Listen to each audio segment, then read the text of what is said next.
Aujourd'hui, on vous amène du côté du centre acrobatique Yves-Laroche pour aller découvrir un nouvel événement qui s'amène dans quelques jours seulement à Québec, le SlideX. Vous allez voir, c'est des gens qui vont glisser sur ces rampes-là derrière nous, mais d'une façon assez particulière. Question de parler de l'événement et de le découvrir, j'en ai parlé avec les organisateurs. Nicolas Francis, merci beaucoup d'avoir pris du temps de libérer ce matin avec nous.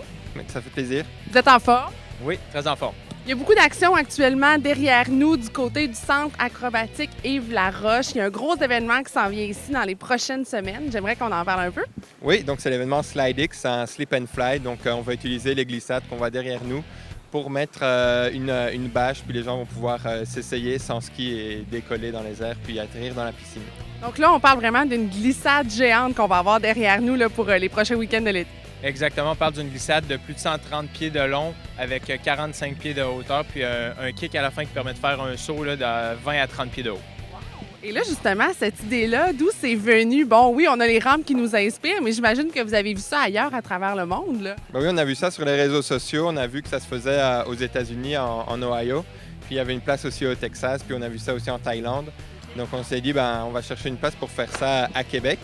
Puis il y avait le centre de ski acrobatique qui a déjà des infrastructures qui permettent de faire ce type d'événement. Donc c'est pour ça qu'on a sauté sur l'opportunité de faire un partenariat avec eux pour organiser l'événement. Et là, justement, comment ça va se dérouler l'événement? Je voyais que c'était sur plusieurs week-ends, donc les gens vont pouvoir venir s'amuser au fur et à mesure d'ici le mois de septembre. Précisément, l'horaire va ressembler à quoi? En fait, le premier événement est cette fin de semaine, 5-6 août. La semaine prochaine, 12-13 août et la première de septembre, 2, 3, 4 septembre. On profite de la longue fin de semaine de la fête de travail. Puis c'est des inscriptions sur le site internet slidex.ca qui peuvent être faites. 1 heure de fast lane inclus dans la journée. En fait, les gens peuvent glisser pendant toute la journée, mais il y a 1 heure en fast lane, donc ils passent à côté de tout le monde, puis ils font le maximum de glissades en 1 heure. Puis pour les spectateurs, c'est gratuit. Food truck, animation, musique sur place. Donc c'est vraiment une ambiance beach party, summer fest, là, vraiment tripante. Et là, j'imagine que beau temps, mauvais temps, étant donné qu'on glisse, il doit y avoir une possibilité que même si c'est une petite pluie ou que la température n'est pas optimale, on peut quand même venir s'amuser, là. Oui, c'est sûr que l'événement va se tenir même s'il pleut. De toute façon, les gens sont dans la piscine, donc vont être mouillés. Oui. Puis plus les glissades vont être mouillées, mieux ça va glisser. Donc limite, la pluie va juste rajouter de la glisse, puis de la hauteur et de la longueur dans le saut. Et là, justement, j'aimerais qu'on parle un petit peu de l'adaptation précise que vous allez faire. D'abord, on a plusieurs rampes derrière nous. On n'utilisera pas nécessairement les plus grosses. On va partir justement des 2 plus petites rampes. Mais vous, au niveau des installations, au niveau technique, comment ça fonctionne? Bon, on a commencé à faire nos tests vendredi dernier. Donc, de la manière que ça fonctionne, c'est qu'on met par-dessus les tapis de ski, les tapis blancs qu'on voit sur lesquels les skieurs glissent. En fait, nous, on vient mettre une surface qui est plus dure avec du color et la glissade. Donc, on vient vraiment s'assurer des conditions de glisse qui sont optimales, qu'on est en fait en train d'optimiser par les différents tests qu'on fait. Donc, puis comme vous avez dit, pour des questions de sécurité, on n'utilise pas toutes les rampes pour éviter de sortir du bassin. J'allais dire pour éviter de voler trop haut. Exact. Et là, est-ce qu'on ajoute une genre de... J'ai comme le cliché là, du savon qu'on rajoute sur la toile. Là. Vous, de votre côté, il n'y aura pas de ça. Là. J'imagine on ne mettra pas du lave-vaisselle là, sur les rampes et les glissades.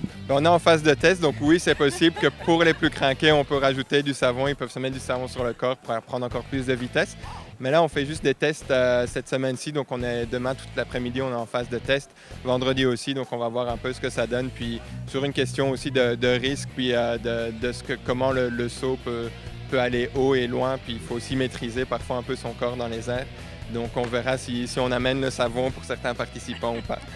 Et là, justement, on parle justement d'aspect sécurité, maîtriser son corps. Est-ce que monsieur, madame, tout le monde peut venir participer à un événement du genre? Est-ce qu'on va avoir un petit côté compétition? Là? C'est à qui on peut s'attendre à voir sur ces rampes-là? Bien, vite comme ça peut paraître un peu extrême, mais ça s'adresse vraiment à tout le monde. Une fois que le premier saut est fait, je veux dire, ça va très bien. C'est sûr que, comme Nicolas mentionne, il y a une maîtrise de son corps à avoir dans les airs. Mais une fois que le premier saut est fait, on comprend déjà un peu ce qu'il faut faire. Puis vendredi, les tests qu'on a fait, on a fait avec si on veut, des personnes qui sont moins sportives. Puis ils ont fait plusieurs sauts, puis ils ont bien aimé. Donc ça s'est bien déroulé. Est-ce qu'il y a un âge minimum qu'on doit avoir pour pouvoir participer durant les différents week-ends? Nous, on recommande un âge minimum de 14 ans. Après, c'est sûr que les enfants ont des aptitudes différentes selon leur âge. Donc, il y a des enfants de 12 ans qui vont être capables de le faire, d'autres qui ne vont pas être capables. Donc, c'est aux parents aussi de décider. Nous, c'est l'âge recommandé de 14 ans. Mais si on parle d'accessibilité, j'imagine aussi que l'aspect grandeur, poids, tout ça, vraiment l'aspect physique des participants participants, ça peut faire une différence aussi au niveau du sliding? Oui, c'est sûr que la corpulence de chacun va varier sur les conditions de glisse, puis la hauteur qu'on est capable de prendre, etc. C'est pour ça aussi que l'âge minimum qu'on met, c'est parce que les enfants plus légers ne vont pas avoir la vitesse nécessaire à passer le kick forcément. Donc, c'est pour ça que les conditions de glisse doivent être optimum pour être sûr que tout le monde arrive à passer le kick assez facilement. C'est pour ça qu'on fait des tests. Mais c'est sûr que le poids de la personne va influencer beaucoup sur sa vitesse de descente, puis la capacité de garder la vitesse dans le bas de la rampe, puis dans la rampe pour décoller.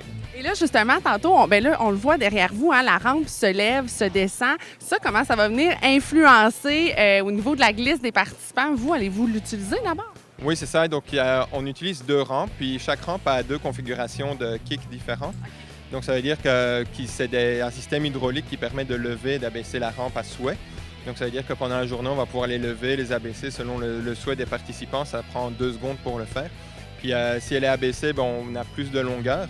Puis, si elle est levée, on gagne plus en hauteur. Donc, après, c'est des sensations qui sont différentes. Puis, si on fait un concours de qui va le plus loin ou qui va le plus haut, on ajuste la rampe en fonction de ce que les participants voudront puis de leur feeling sur le moment même. En terminant, rappelez-moi les dates et la méthode pour aller s'inscrire. Alors, les dates 5, 6, 12, 13 août, puis 2, 3, 4 septembre, donc la fin de semaine de la fête du travail.